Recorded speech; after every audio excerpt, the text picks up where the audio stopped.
Ito, sunod, mga kababayan, wag po kayong tumawa ha, mga kababayan.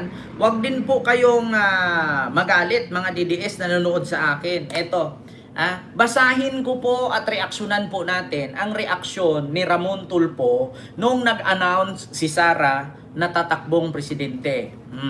Ito po ang reaksyon ni Ramon Tulfo, mga kababayan. Basahin ko lang ha. Ito po, mga kababayan. Reaksyon ni Ramon Tulfo. Basahin ko ha, wag tumawa. Nagdeklara na ang luka-luka.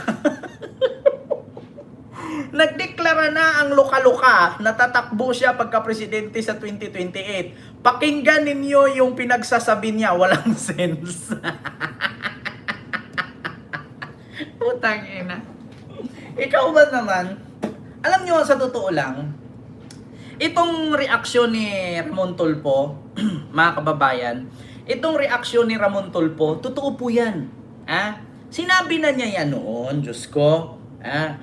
Ito, kaya nasabi niyang luka-luka at pansinin niyo yung kanyang mga sinabi, mga kababayan, yung mga sinabi ni Sara, wala talagang sense. Bakit? Nakita niyo yung script mali-mali. Tapos may proverbs, nagbabasa pa siya ng Bible verse doon. Kung ano-ano pang mga verse yung nilabas niya. Di ba? Pakinggan natin si Ramon Tulfo ha, mga kababayan. Wait lang po ha. Saglit lang. Ito. Ramon Tulfo. Tulfo to Sara Duterte. Pakinggan ninyo, mga kababayan. Hindi ako PBBM, hindi rin ako Duterte. Kasi si Duterte, kaibigan ko, di ba? Yung old man Duterte, si Digong, kaibigan ko. Hanggang ngayon, I still consider him a friend. Ang hindi ko gusto, yung mga anak niya, mga abusado eh. Oo, di man abusado. Abusado Si sa Pulong, di ba? Alam mo naman, abusado yan eh. corruption, you mean? Or ugali? Corruption, ugali na nanununtok, pero mo magtututukan mo ng kutsilyo yung si Sara na may kapansanan sa pag-iisip. Yun namang isa na maraming tato. Hindi mo malaman dito, maraming tato. Si Baste? Oo, si Baste. art daw yun eh. Mon, art. Art? Sa atin, hindi ano yun eh. Ako ba? Ay, art na rin ako. Diba? Kita ninyo? Kaibigan niya, si Digong, considered pa rin kahit nakakulong. Ayaw lang niya sa mga anak kay abusado. Si Pulong daw, abusado, korupsyon, 51 billion, nanunutok ng kutsilyo, isasaksak pero patalikod. Yung isa naman, si Sara, may kapansanan sa pang-iisip. Putang ina, di ba? Kaya nga sabi niya, nag-anunsyo na naman. Nag-anunsyo na naman ang luka-luka. Mga kababayan, kung tutuusin talaga, itong mga sinabi ni Ramon Tulfo, nagre-react lang tayo, ay dito nanggaling sa akin, baka magalit yung mga DDS sa akin. Pati si Sara. Nako, ganito po yan. Yung sinabi ni Ramon Tulfo, may pinagbabasihan po kasi siya. Hindi naman natin masisi yung mama. May pinagbabasihan. Bakit niya nasabing may sayad si Sara? Bakit niya sinabing may sayad? Biruin ninyo, meron akong ipakita sa inyo na, ito. Ito ha. Malaman nyo naman ito eh. Ito. Ang pandesal, paborito ko, hindi siya hindi siya ordinaryong palaman. Ang pinaka-paborito ko na palaman is yung cheese whiz. Cheese whiz, tapos yung daing. Bulad sa Bisaya. Putang ina. Yung daing, boneless na siya, tinatanggal ko siya sa sa mga buto, tapos nilalagay ko siya doon sa loob. So, yun yung pinaka-paborito ko na palaman sa pandesal, cheese whiz tsaka bulad or daing. Meron akong maalala na nangyari sa akin noong bata pa ako. Nirek Sa ka. pandesal at sa bulad. Ah. Kasi ang ginawa ko, hindi ko lang maalala kung I was 5, 6, or 7 years old. Basta ang malala ko, ganun ang ginawa ko kasi ang lola ko din, nakatira kami sa bahay ng lola ko, mahilig sa bulad. So breakfast, may bulad. Tapos ang ginawa ko, ganun ang ginawa ko. Kinuha ko yung bulad, yung akala ko malinis na siya na wala siyang buto, wala siyang tinik. So nilagay ko sa pandesal, tapos kinain ko diretso, ganon. Tapos, meron pala siyang tinik na naiwan doon. So, at saka medyo siya malaki. So, natusok yung ngalangala ko. Kaya nabaliw Tapos, ka. nang natusok yung ngalangala ko, sobrang iyak ko na. Breakfast yon, papunta kaming paaralan. Papasok kami sa school. Tapos, sa sobrang iyak ko, na sabi ni dating Pangulong Rodrigo Duterte, papa ko, sabi niya sa akin, gusto mo ba na wag nang pumasok ng school, sumama ka na lang sa akin? Ay, sa paniwala ko, yan yung naisip niya na paraan para tumigil ako sa kakaiyak ko doon sa sobrang sakit nung tinik sa ngalangala ko. Nasabi ko kaagad, oo. So, maalala ko. Diba? Mga kababayan, explainan ko po kayo. Yan po ay, Pandesal Day. World Pandesal Day. Tinanong siya kung ano ang kwento or tawag dito, mga kababayan, nakaraan or history ng pandesal. Pero mga kababayan, hindi niya kasi alam kung ano ang history ng pandesal at paano naging pandesal. Ang kwininto niya, siya sa sarili niya, na kumain daw siya ng pandesal, kinuha niya yung tuyo, nilagay sa pandesal, kinagat. Putang ina, kung hindi ka ba naman tanga, maliit ka pa lang, may sayad ka na, pandesal, kaalat-alat nung tuyo, ipapalaman mo? Ha? Saan ka nakakita na ang pandesal pinalaman na ng tuyo? Sige nga. So, ibig sabihin, bata ka pa, may sayad ka na. Diba? Putragis na yan. Pandesal. Palaman tuyo. Tapos boneless. Tinanggalan ng buto. Ano yan? Grapes? Boneless. Sara, hindi po buto. Tinik.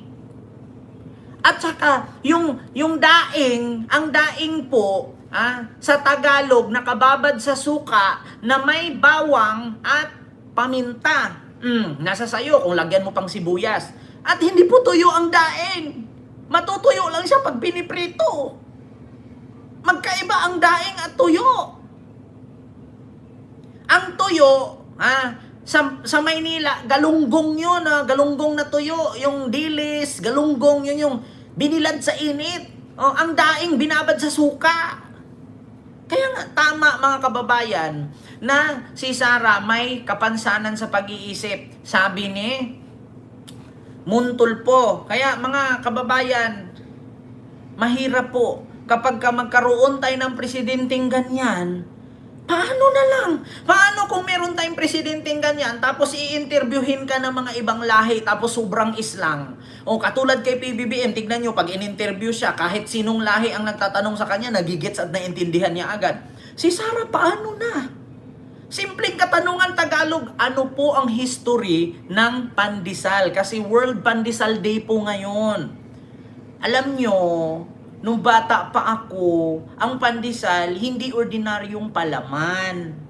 Kasi, ang pandesal, pinalamanan ko ng cheese whiz. Yung cheese whiz ba? Putang ina. Ang layo, di ba? Kita nyo yan? Happy World Pandesal Day sa inyong lahat. Ang pandesal, paborito ko. Pandesal, paborito kong, ang pandesal, hindi ordinaryong palaman. Kasi, putang ina, yung daing, sa Bisaya, bulad. Tuyo ba? Kaya, yung daing, tinanggalan ko siya ng buto, boneless siya, tinanggalan ko siya ng buto. Putang ina. Anong klaseng utak meron ka? Kung ultimo pag-translate mo pa lang sa Tagalog, mali-mali na how much pa ang English. Putang ina. Do you consider her as your new president in 2028? Saan tayo pupulutin? Anong mangyayari sa ating bansa? So, gagayahin natin ang tatay niya na Japan, China, Australia lang ang pupuntahan, Russia.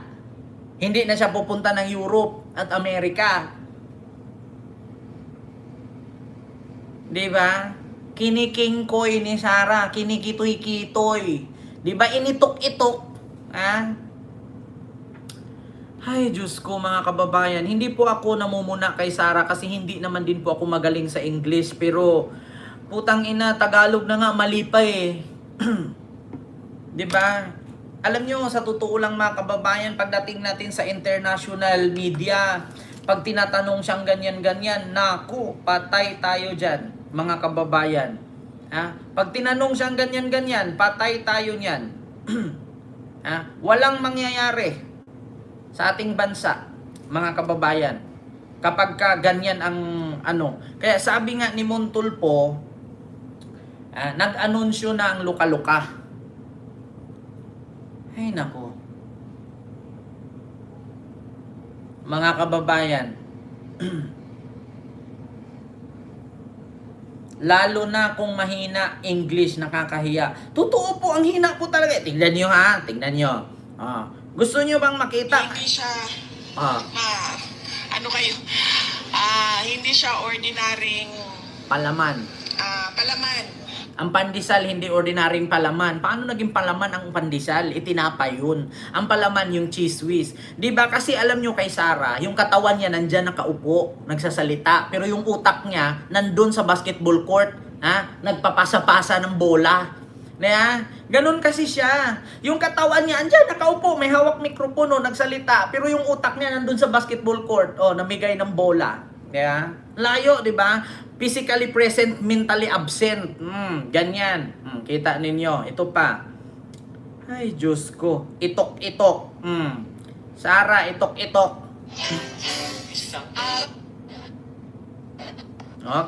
Pakinggan ninyo, India and the Philippines face different but connected challenges in China. You in the high seas, India in the Himalayas. Do you think that's one factor that is bringing the two sides together? Inevitably, it is. Biruin nyo si PBBM, tinanong, Indian pa yung nagsalita. Apakahirap intindihin ng English ng Indian. Oo, okay nga lang ang English ng China at Japan, maintindihan mo, Korea Pero yung Indian mag-English, kinakain yung litra. Do you know that you want this one? I want to buy this one. I want to buy this spoon because I love this spoon. This is the ball pin. This is worth 1,000 pesos, 1,300. This is ball pin. And this is my drink C2. You want to drink C2? Ganun ang English nila. Pero naintindihan ni PBBM.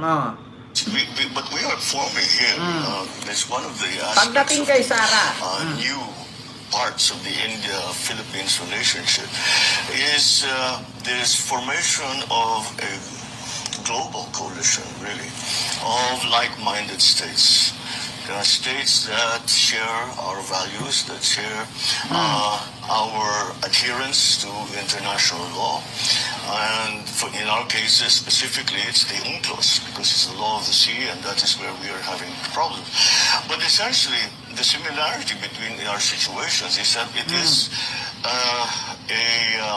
a rejection of any unilateral attempt to change boundaries. It's really that simple. And that, again, requires no country can go against or can stand up by itself for a principle, and that's what we're standing up for. No one country can stand up for a principle. There has to be a coalition, and that coalition is being formed. And now, with the definition of the area of interest, if you want to call it that. It's no longer just the Asia Pacific. We speak now of the Indo-Pacific, and quite rightly so, in my view. And that is why that is another aspect to our relationship which we did not have before. But I guess with the circumstances surrounding us in the global situation as it is, this is something that we have to stand together on, and that is what India, the Philippines, and many other countries are doing. Ma'am, pero yun nga ma'am, you expected po ma'am na parang dalawa lang yung makabayan, pero yung minority po ma'am had to offer your privilege, parang nirespect nila na hindi na sila magtatanong. So ano po yung reaction po niya na yung almost all of the minority black po ma'am, hindi na rin po nagtanong aside po ng makabayan? Naintindihan yung tanong, sorry. Kasi, ma'am, kasi na parang Kita mo, hindi na- Tagalog lang yung minority, tanong. Hindi ako nagtanong ng almost lahat ng minority.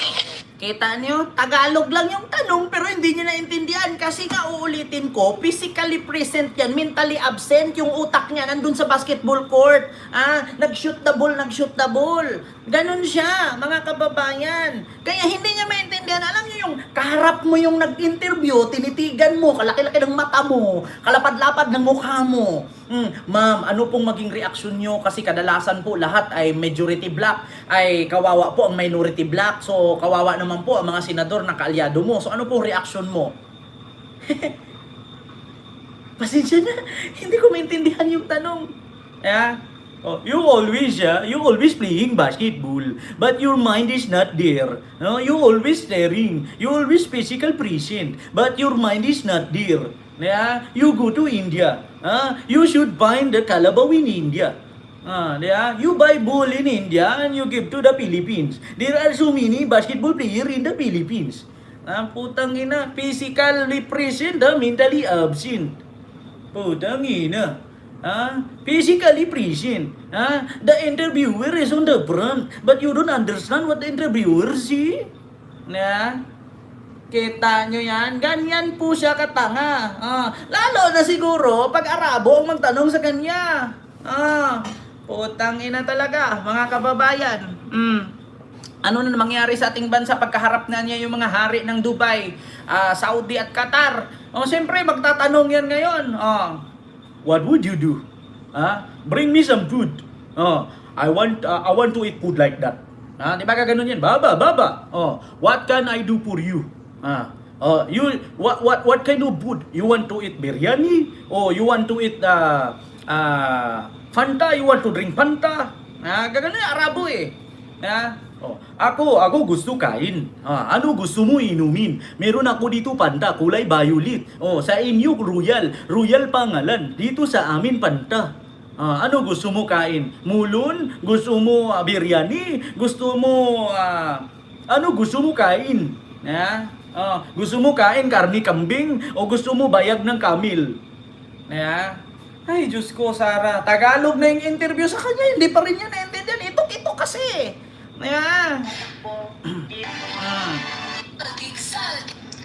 Mga kababayan, walang kredibilidad ang akbayan upang mag-endorse. I am not guilty of anything. They are all lying. Please watch this video to the end. I greet all my supporters. Today, the Philippine government, headed by Ferdinand Romualdez Marcos Jr., is trying to silence me. False accusations are being brought against me only because I decided to tell the truth about where the Filipino elite really gets their money from and how they live in luxury at the expense of a system hidden from ordinary people. It's simple. They earn money on financial investments that no one will tell you about on TV. Anyone can enter this system. You only need 15,000 pesos to start. When I talk about income, I do not mean a measly 10,000 pesos or even 20,000 pesos per month. We are talking about 50,000 pesos per day. That is 250,000 pesos per week and 1 million pesos per month. This is not a quiet pension. This is a ticket to the world of financial freedom and prosperity. This is what the government is afraid of losing. They are afraid that every... Buti pa yung AI na yan. Kung ganyan lang sana siya mag-English, may intindihan pa ng tao at matutuwa. Yung tuloy-tuloy na salita. Pero yung, buti pa nga yung AI eh. Di ba, inisa-isa. Ay, nako. Sana ba yung itok-itok ni Sarah? Hindi kasi lalabas dito yung itok-itok niya eh. Para sa Ma'am, Vice President, could you just give us your thoughts on the State of the Nation address? Right. Thank you. Good morning once again to everyone. First off, I'd like to thank our Department of Finance, the Bangko Sentral ng Pilipinas, BICC, for organizing this post-SONA briefing of the Cabinet Secretaries for our business community and for the entire country. Thank you very much for this opportunity to speak before all of you and explain the respective work that our Cabinet Secretaries and our departments need to do during the administration of President Marcos. Yes, so initially, the State of the Nation of President Marcos, I think everyone or many of those who do not understand economic numbers were overwhelmed with the numbers in the first part of the speech. That was, I think, the reason why it took a long time for people to start clapping because Ano daw? Ako, pagkaintindi ko, ganito. Ano daw ang magiging reaksyon niya noong speech ni PBBM sa SONA? Ang sabi niya, yung mga tao, sa mga hindi po nakakaalam ng economic number, umpisa na nagsalita si PBBM, pumalakpak yung mga tao. Tapos, nung pumalakpak yung mga tao, tumahimik si PBBM. Tapos, nung tumahimik na yung mga palakpak ng tao, nagsalita na naman si PBBM. Ang tanong, Sara, anong reaksyon mo? Hindi mo i-summarize. Ang layo kasi. Ang ginawa niya, in English niya, na isinamarize niya. Ang sabi ng reporter, ano ang reaksyon mo? Hindi sinabi ng reporter na isamarize mo. Pagtayo ni PBBM sa harapan, nagbibilang ang mga tao kung ilang minuto siya magsalita, ilang oras siyang uupo, hihinto, tapos papalakpak yung mga tao. Tapos pagkatapos yung palakpak, nagsalita na naman si PBBM. Ginawa niya, sinamarize niya yung nangyari. 2 oras nagsalita yung mama, 2 oras ka rin magkwenta. Putang inang yan. Ang sabi, reaksyon mo sa SONA. Hindi mo sabing, ikwento mo yung nangyari sa SONA kay maraming nakapanood, Sara. Diba? Ay, Diyos ko. Yan economic part was in the beginning, and many people really do not understand economic numbers. But another observation of mine was immediately after the speech of the president, while I was going home, I was talking to one of our writers in my office, and I told him that I really liked how the Diba? I was going home and I was talking about one of my writers in my office. Akala ko ba nasa home ka na? Tapos ngayon nasa writer ka sa office. Ano ba talaga? Nakwento ka na eh. Ang tinanong sa'yo ng reporter, ano ang magiging reaksyon mo sa unang SONA ni Marcos? Hindi mo sinabi ng reporter na ikwento mo. Diba? speech was written, because I do not write that way, and I truly appreciated the form that speech was composed. And as a cabinet secretary, and one who is the other half of the unit team, I would say that the State of the Nation of address of President Marcos was on point and perfect. Thank you. Yun lamang nang pala eh. The State of the Nation address was on point and perfect. E di tapos, bakit kailangan mo pa magkwento? Apakalayo eh. Para kang si Robin Padilla, perma lang ang kailangan, naglagay pa ng note eh. Diba? Alam nyo yung tatanungin ka, namiesta kayo? Ang sagot mo, oo. Pero ang sagot mo, 5 bahay nga nakainan ko eh. Di ba ang layo sa tanong, namiesta kayo? Oh, ang sagot mo, 5 bahay nga nakainan ko eh. Pwede mo namang sagutin, opo, namiesta po kami. O di ba yun ang tamang sagot? Di ba? Hindi yung, galing kayo sa piyesta? Oo, 5 bahay nga nakain ko eh. Yung iba nga no, nalaso, namatay yung iba. O, di ba? Anong sagot yun? Tulibagbag, di ba? Yan ang totoong tambaluslus. Ang layo-layo. Na yung, natai ka sa short, ang sagot mo, kaya nga ako naghubad eh. Pwede mo naman sagutin, opo, natai ako kasi sobra kong busog, nakaigit ako. Di ba yun ang mga tamang sagot? Hindi yung ikakwento mo pa, tapos yung kwento mo hala-hala, kaya mali-mali yung English, itok-itok, ay katok at ikitok-itok. Kaya, putang ina, wala na, mga kababayan. Ay, Diyos ko, nakakahiya kung meron tayong presidenteng ganyan. Nako, mga kababayan, saan kaya tayo pupulutin? Ano kayang mangyari sa ating bansa kung ganyan? Kapag yan ang Pangulo ng Pilipinas, nakakahiya, lalo kapag napunta sa ibang bansa ng interview. Kaya nga, di ba, Ma'am Corazon? Oo, nakaigit lakas ng tao ko. Di ba? Ay, Diyos ko. Tapos sasabihin nila si PBBM bangag, si PBBM adik. Kung tutuusin mo, yung bangag, kung adik si PBBM, hindi yan marunong sumagot. Hindi agad yan makaintindi sa mga interview. Si Sara nga, kalayo-layo ng tanong, iba ang sagot.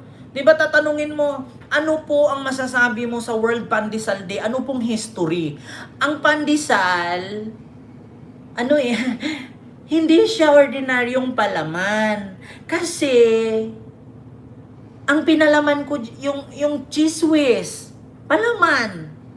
Di ba layo? Ang pandesal po, kaya siya nabuo at nasabing pandesal, kasi niluto po yan siya sa bahay pandesal. Now which is, yung mga gumagawa po niyan, ay ang una po ay ang mga pare na mga Palestino na galing sa Spain nung tayo'y sinakop ng mga Kastila. Noong ito ay nalaman ng mga Pilipino na tinatawag nilang Hudyo, ay inutusan itong mga Pilipino at ginawang panadero at gumawa ng pandesal. So doon po nagumpisa na hanggang sa na-adapt na natin sa kasalukuyan, henerasyon ng henerasyon, galing po yan sa mga pare, sa mga praile ng mga Palestino, kaya po nabuo at nagawa ang pandesal. Yeah? Galing po yan sa turo ng mga paring Palestino. Noong panahon na sinakop tayo 400 years ago ng mga Kastila, ganun dapat. Yeah? Katulad ng lechon. Ang lechon po ay nakukuha natin sa turo ng mga Kastila kasi sila po ang may unang naka-imbento at naka-discover ng lechon. So, na-adapt natin mga Pilipino kasi we are colonizing for almost 400 years by the Spaniard. Kaya na-adapt natin sa ating kultura ang ganyang mga klaseng putahe at pagkain. Pero ang sagot mo, ang pandesal, hindi po siya ordinaryong palaman. Ay, Diyos ko naman. Siguro si Sara nung pinapaaral yan dati, yung tatay niya pupunta lang sa principal, gawin mo first honor yan o babarilin kita sa noo. Gawin mo first honor, bigyan kita electric pan. Gawin mong first honor grade 1 hanggang high school, pag-graduate ng 4th year high school, bibigyan kita aircon. Pag hindi mo ipa-first honor yan ngayon, wag kang dumaan dito sa bahay namin. Tatargetin ko ng pana yung noo mo. Ang pagkakaalam ko parang ganyan eh. Alam niyo yung grado ni Sara, kaya siya naging abogado. Alam niyo yung government grade, yung 75, pasado ka na.